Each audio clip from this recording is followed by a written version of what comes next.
I have hormonal acne, but that's something that I didn't know at the time. I was a teenager. Back home in Puerto Rico, when you're a teenager, they always tell you, just wait until you pass puberty, just wait until you become an adult, the acne is gonna go. They lied to me. Problem is that I started having acne when I was, I believe, 10 or 11. And it doesn't matter how much I tried to get rid of it, nothing was working. It was actually getting even worse. I went to a dermatologist, my parents took me to a dermatologist, and the exact same thing happened. Just wait until you're an adult. You have hormonal acne because you're changing. You're becoming, from a kid, you're becoming a woman. So just wait. That didn't work. I went back to doing things myself, and at the time there was not such a thing as internet, easy accessible. There was no Facebook, there was no Instagram, there was YouTube, and there was Google.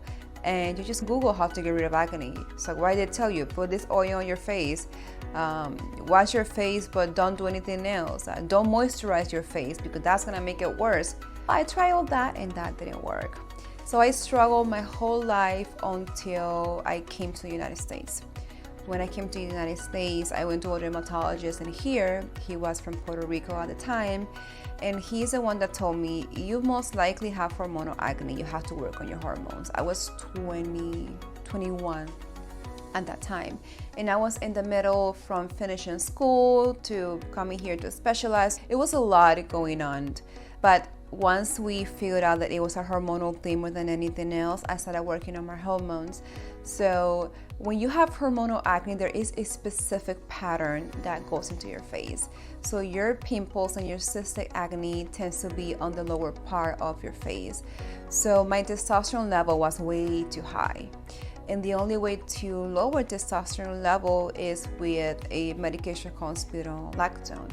That happens to be a heart medication, but doesn't really work as much for heart, I think. But it works really well for regulating your testosterone level.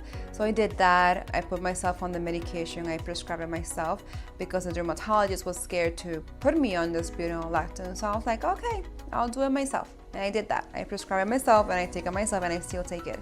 So I've been on spironolactone. I made changes on my diet. Zinc is extremely important when you have hormonal acne, believe it or not. Zinc is a natural anti-inflammatory, and acne is inflammation. So zinc is really important. Gut health is really important. Eating a lot of sugar and a lot of carbs is your worst enemy when you have acne.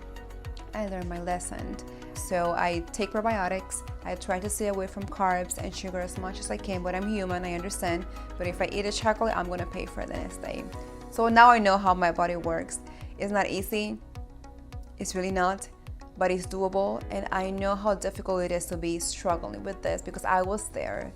And I'm still there. I'm still having acne, but I know how to control it. I know what are my triggers, and I know how to avoid them. So if you're struggling with acne, it doesn't matter if it's hormonal acne, adolescent acne, I'm here to help you because I'm going to hold you by the hand and tell you specifically what you have to do in order to get back to clear skin.